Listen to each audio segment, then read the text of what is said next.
Hey guys, it's Keena. Welcome back to my channel, and today we're going to be discussing some dietary considerations for those who have type 2 diabetes, are pre-diabetic, or have insulin resistance, which usually in women can be like PCOS. So we're going to talk about those things. I'm going to give you guys 3 dietary considerations for that. And to get started, I'm going to say that the first one is a low carb diet. Now, I am not a dietitian, I'm a master herbalist. However, I do know a lot about food and nutrition, nutraceuticals, which are foods that are used kind of as medicine.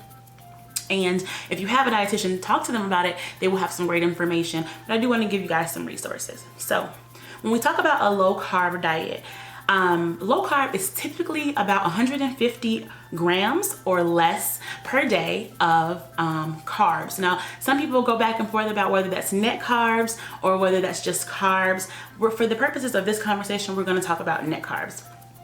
And then I know that can kind of get confusing as well, but the net carb math is usually like your total carbohydrate number minus fiber, and then also minus sugar alcohols. Now, some people's math will say like half the sugar alcohols, minus half the number that you see, or you can just take the full sugar alcohol number off.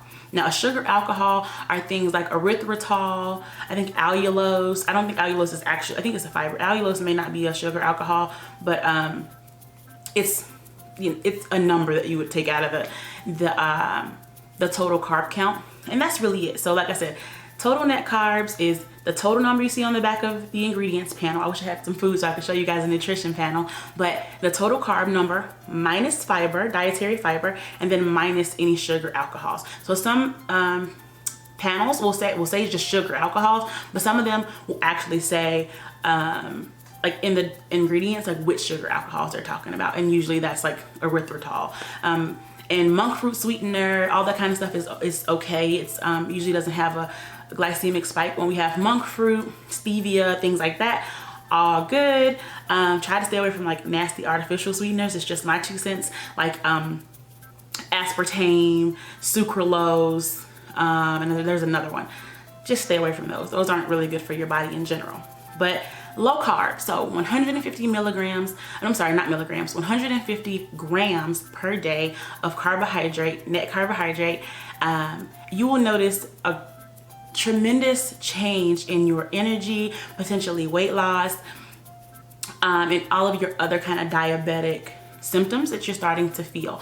It's really helpful. So like, talk to your dietitian, because that is like the number one. And then I think when we start talking about low carb, a lot of people then start having the conversation about keto. And a lot of people don't know what the ketogenic diet really is, but the ketogenic diet is like low carb on steroids. Because instead of like that 150 grams of carbs per day, usually the ketogenic diet plays somewhere between 20 and 50 grams of carbohydrate a day, and that's still your net carbs. And the thing about that, it can be difficult for some people, is there are carbs in everything, and by and large you really only just get to eat fruits and vegetables when you're on keto, because those will eat up all of your like 20 carbs a day that you have access to. So you really don't get to meter the other things. On 150 grams, you can still have brown rice and oats and you know, starchy things like corn or in whole grain breads and whole grain pasta, things like that. You can still have quinoa, you know, healthy grains and things like that. Some potatoes. You'll be able to eat those things on 150 grams as long as you just kind of portion control them. But when you're on keto, there's really very little, if any, wiggle room at all for in those 20 grams of carbs per day. So you really just don't eat any of those things. So that's kind of the difference between low carb and keto, but both work when you are dealing with insulin resistance, pre-diabetes, or diabetes. It will really help you get you that blood sugar regulated, because you're not spiking your blood sugar every time you eat these kind of high glycemic foods. So that is a great option to do, and I absolutely recommend it because it's free of charge, right? You don't have to get on any kind of program. Just start eating less carbs, okay?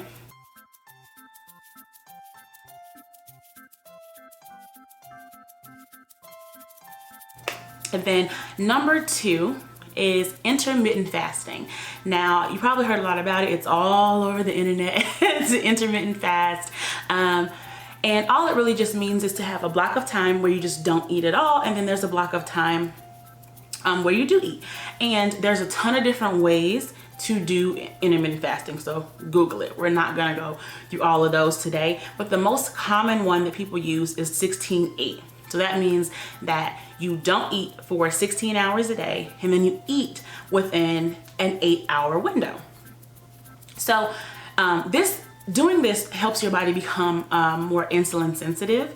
So you're not necessarily storing fat as much, because you're not having as much insulin in the body, and you're letting the body use up the excess insulin when you're in your fasting period. So definitely do some research about IF.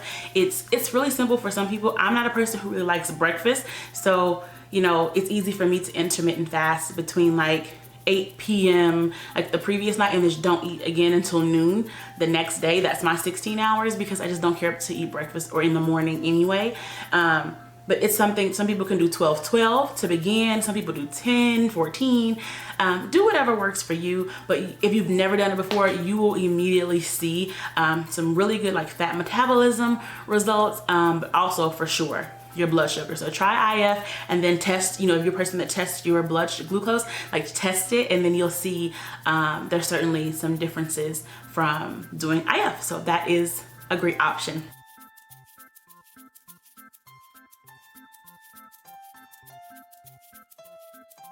3, I would say, is like the do's and don'ts in terms of your dietary, nutritional behavior around managing your diabetes. So we'll start with the don'ts.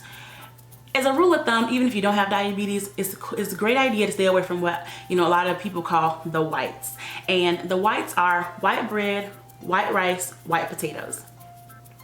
They have little to no nutritional value, and they're just straight carbs and calories. So you're gonna gain weight, you're gonna have an insulin spike. Most of that insulin will be converted to fat in the body, and it was just, you know, it really didn't do anything for you. There were no nutrients, right? So in general, get rid of the whites. Like, don't eat the white foods, and swap them. If you are eating like the 150 grams a day of carbs, make sure that you can still have room, you know, for some carbs. Then just swap them for the healthier version, okay, or the more nutritionally dense version. So when we talk about white rice, then we're going to be talking about your brown rice. You can do like yellow rices, anything that's not bleached, because when companies bleach a food like flour, and they bleach rice and to make it white and all that kind of stuff, then it's also bleaching it and stripping it of all the nutritional value. So we don't want anything that is white. It didn't come that way in nature, so we don't want that. So brown rice, yellow rice, all good. And then red potatoes are really good, but potatoes are potatoes. They're starchy, but if you're just dying to have a potato, like, have you some good red potatoes. Eat the skin.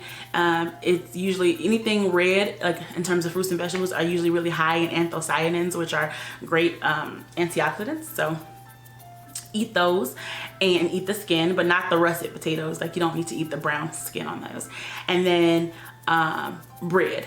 You want to make sure your bread should be tinted in a tan brown color. It should not be white, because that means it's bleached. So just try to stay with whole grain or whole wheat breads if you're going to still be eating carbs in your diet.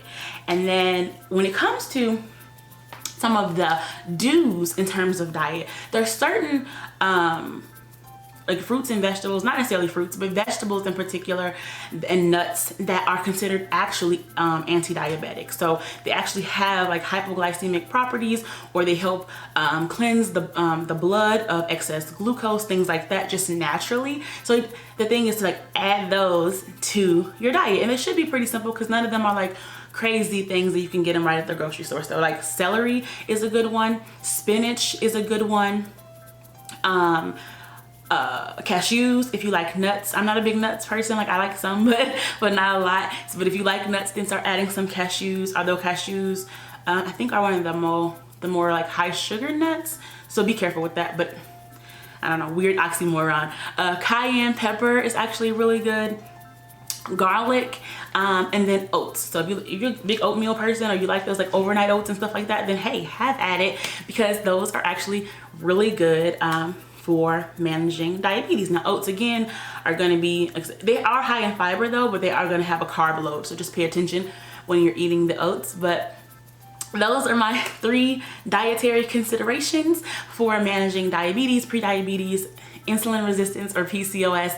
I think if you try that, you will find a lot of help and a lot of relief, and obviously that's what we all want to have. So just as a quick recap, first is going to be low carb. Keto is optional, but low carb.